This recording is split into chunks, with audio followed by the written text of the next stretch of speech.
Well, what have we here? Someone's knocking at my door. A 2015 GMC Sierra 1500 Denali.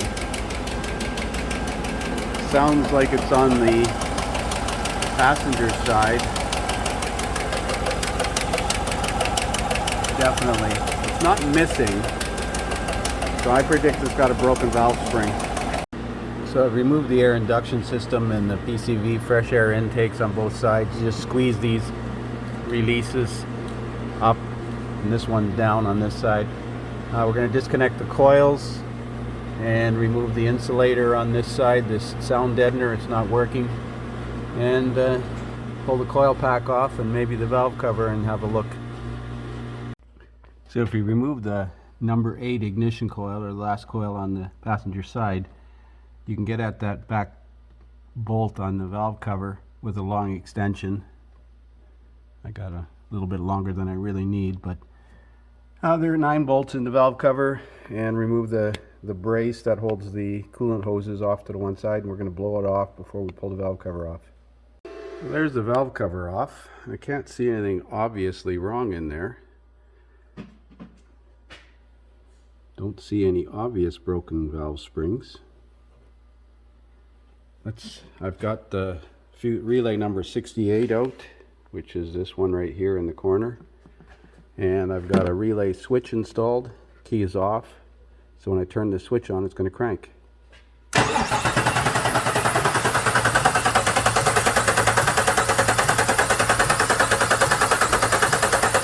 Everything seems to be moving nice. Really can't see anything obvious here. So maybe I'm going to have to hook the coils back up and start it up.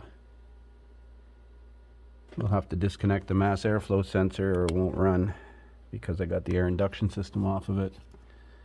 Yeah, I think that's what we're going to have to do, see if I can pinpoint which cylinder it is. Maybe it's a collapsed lifter. So it looks like this one here.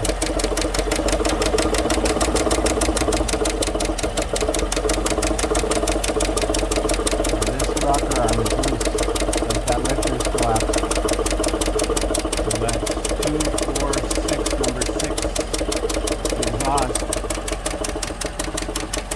In case you're wondering, I just decided to start it. I disconnected the MAF sensor so that it would run, and I basically ran it on the other bank. But if you look at this rocker arm, the rocker arm hasn't got play in it. It's not the actual rocker arm, it's the lifter that's collapsed. So this is 2, 4, 2, 4. That's number 6 intake. And I wonder if that's one of the cylinders with displacement on demand. But damn, to do a lifter in this thing, you got to pull the cylinder head off. Not like the old days where you could pull the intake off. So I was correct. Number 4 and 6 on this bank are displacement on demand lifters, and 2 on the other side. I was watching a YouTube video where a fella has a homemade tool that he uses to tap on the lifter from under the intake manifold to release it rather than taking it all apart to replace it. Problem is I don't know if that'll work on this because it has GDI. I've had one of these engines apart already to do the walnut shell blasting the intake, and I can't remember if you can get that valve lifter oil manifold cover plate off without removing the injectors, which would be a whole shit show anyways. I could do some more research. So I'm looking at what's involved in removing that valve lifter oil manifold on this engine. It says remove the high pressure fuel pump, remove the fuel injection fuel rail assemblies, remove the intake manifold, of course. And that's what I thought, because that valve lifter oil manifold is under the fuel rails. If it was port fuel injected, the injectors are in the intake ports, but these injectors are in the cylinder heads, and the fuel rails And the high pressure fuel lines are on top of this valve lifter oil manifold. Now, removing the fuel injector fuel rails is not necessarily that easy, and you're going to need new seals for the injectors and installation tools.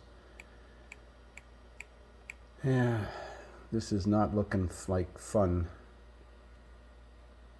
So I decided to pull that rocker arm off. It's number 6 intake, which is a common one for the lifter to collapse on.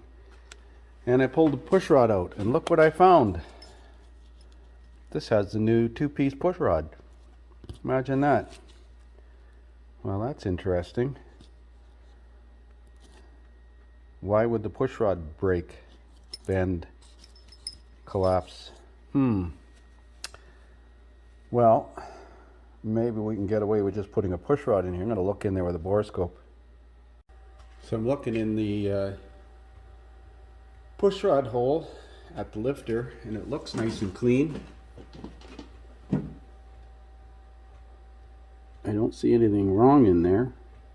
So I'm going to see if I've got a push rod for this thing. Easy enough to put another push rod in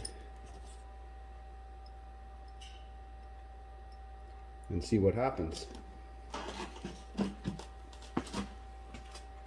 So I picked up a new push rod today from the dealer.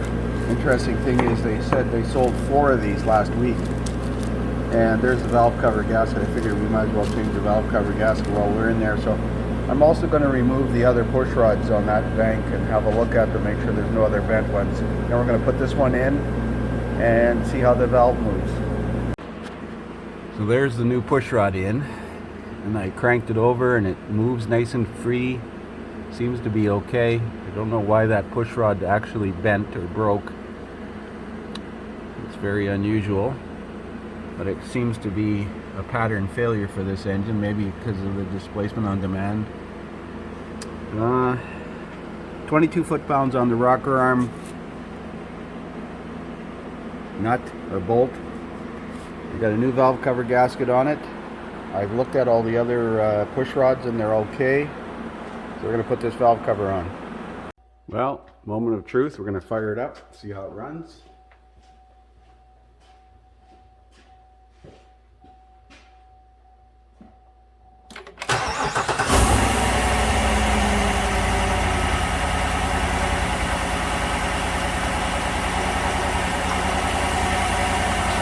Well, that's a lot better.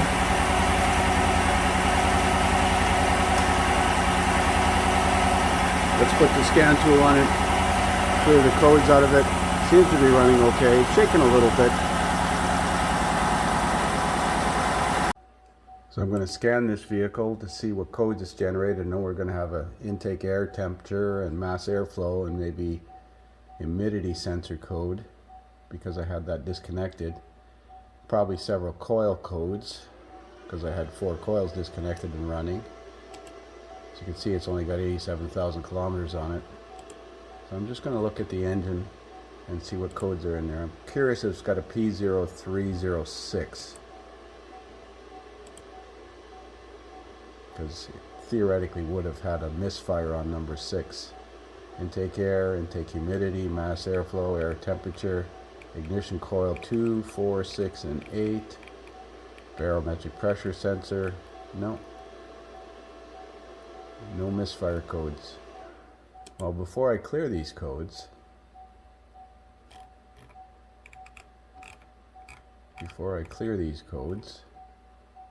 I'm going to look at misfire counters and see if there was any misfires reported on cylinder number 6. Data. Misfire data. Mind you, it should have theoretically counted misfires on 2, 4, 6, and 8 because I ran it with 4 cylinders disabled.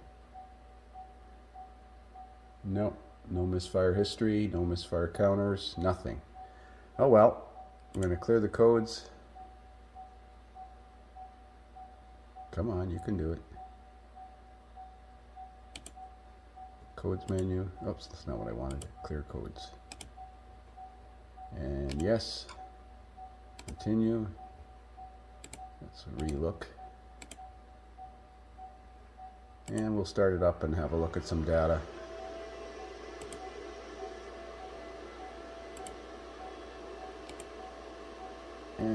look at engine data.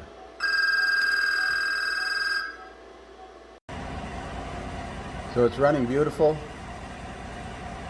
No misfires on any cylinders. O2 sensors are switching nicely.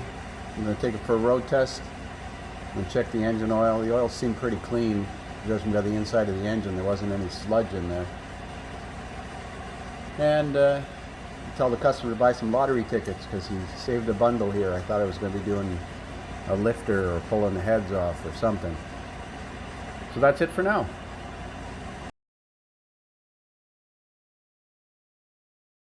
So I took it for a road test and it's running fine, but lo and behold, check engine lights on.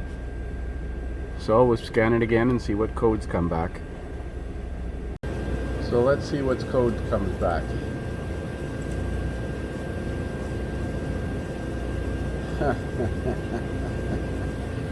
Isn't that special? Catalyst deficiency bank 2. Oh my goodness sakes. Well, I don't think he's going to fix this code right away. We're going to clear it for now.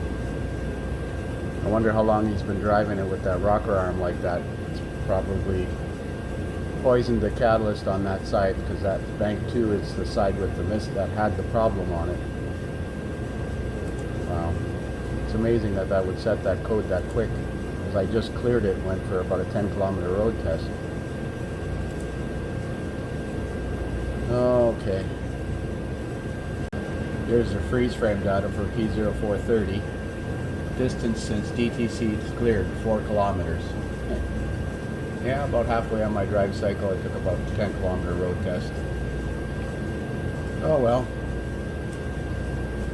Fuel trim's normal, 0 and 5, 0 and 96. Of course, that disables the fuel trim. Now, I never did a complete network scan before to see if the maintenance monitors had run and passed. But there were no catalyst efficiency codes, but it could have disabled catalyst monitoring because of a misfire on that bank. But this code, P0430, typically means poisoned catalyst. So we're going to clear it for now, give it back to the customer, and tell him that he's got to drive it and see what happens. Thanks for watching.